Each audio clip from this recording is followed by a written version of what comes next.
The main point of this case is that it's already small enough so the owner gets benefit of compact size, but not yet so small that it becomes a problem. After all, often the assembly of a mini PC flows into a long quest line, where you first have to pick up components from a narrow list at an inflated price, and then call in warlocks, and figure out together how to assemble all of that.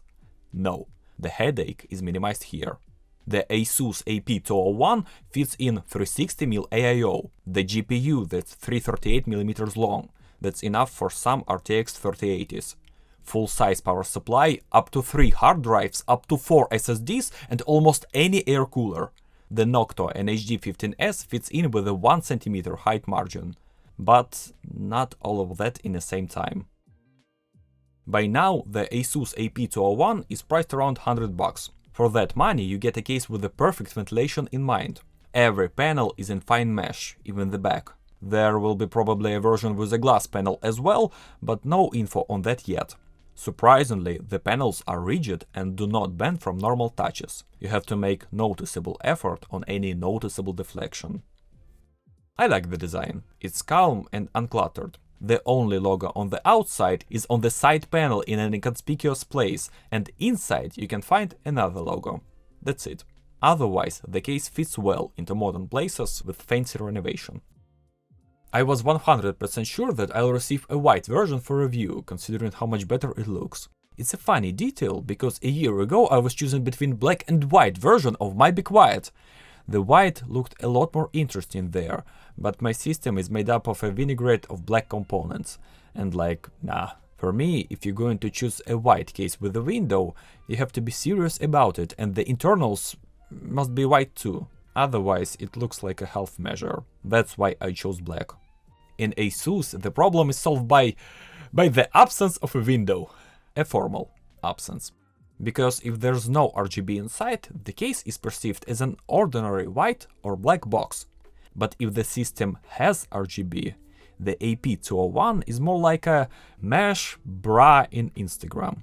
Technically, the person in it is not naked and the photos are not censored, but for the point of view of the consumer, you can see the essence of what's going on. Yeah, then it's better to choose white components onto the white case. The mesh case provides excellent ventilation. It holds almost no heat and does not interfere with the flow of fresh air. The temperature is lower than in cases with solid panels. Hence the increased requirements for cleanliness, especially if you put hot components inside. I once found out that for maximum cooling efficiency, it's better to put more fans on the exhaust than on the intake. This configuration creates a negative pressure zone inside the computer, which forces fresh air from all the holes, not just one place. And there are a lot of holes. And along with the air flies dust particles, cats, doggies, and are evenly smeared first over the whole area and then accumulating inside. Because there are only dust filter on the bottom, the rest of the panel are filterless. And the hotter the components, the more air is needed.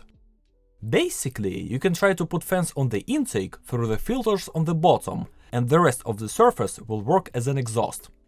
How effective this is, I can't say, I didn't try it. Plus, you have to sacrifice mounts for your storage.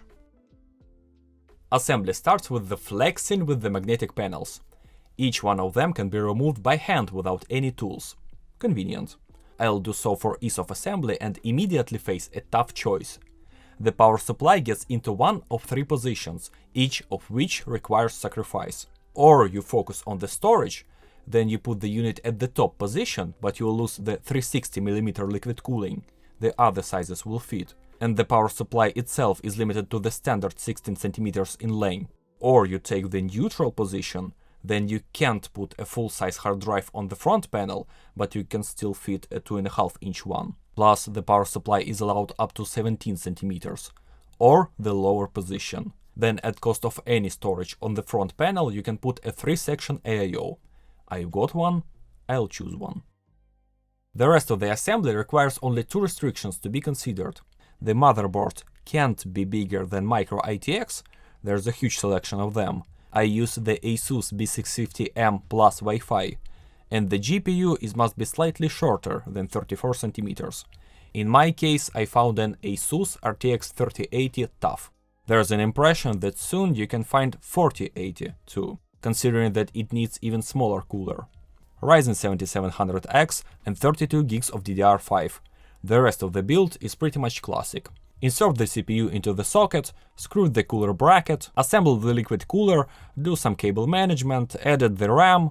At this stage you can think about the fate of the bottom panel. Here you can put either 3 fans or 3 drives, here, here and here, if the power supply is in the right position. And one additional 2.5-inch drive can be installed on the back as well. In my setup, all the memory fits on the M.2 NVMe, so I'll leave bottom as it is, and just add an RTX 3080.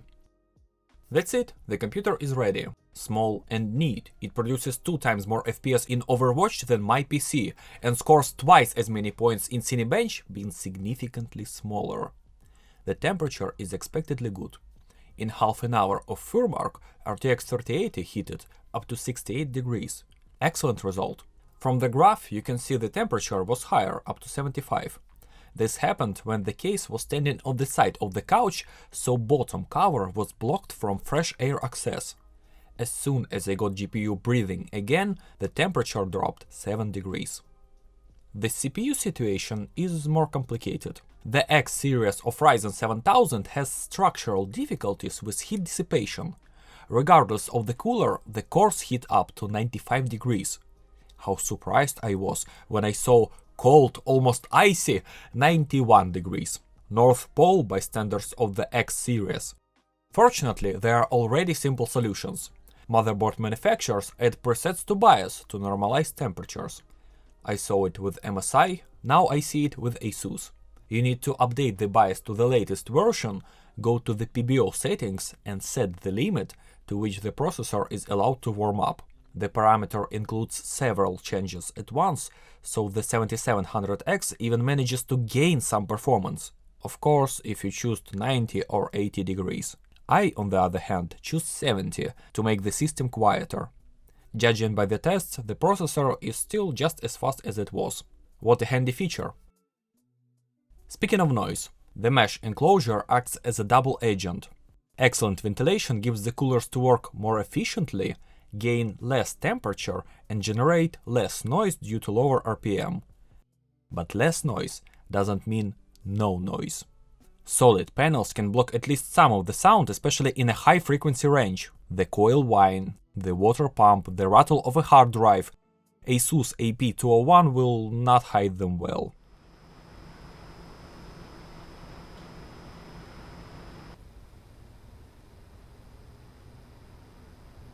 It's worth keeping in mind if you're going to put your PC at the same level as your ears. And I guess you want to do that, especially if you buy white. It's not the smallest or prettiest case. If you set the goal, then you can build something even smaller, but then it won't have the same versatility as the AP201. For me, this little box was my first and most importantly enjoyable experience in building a compact PC. I think it will find its buyer.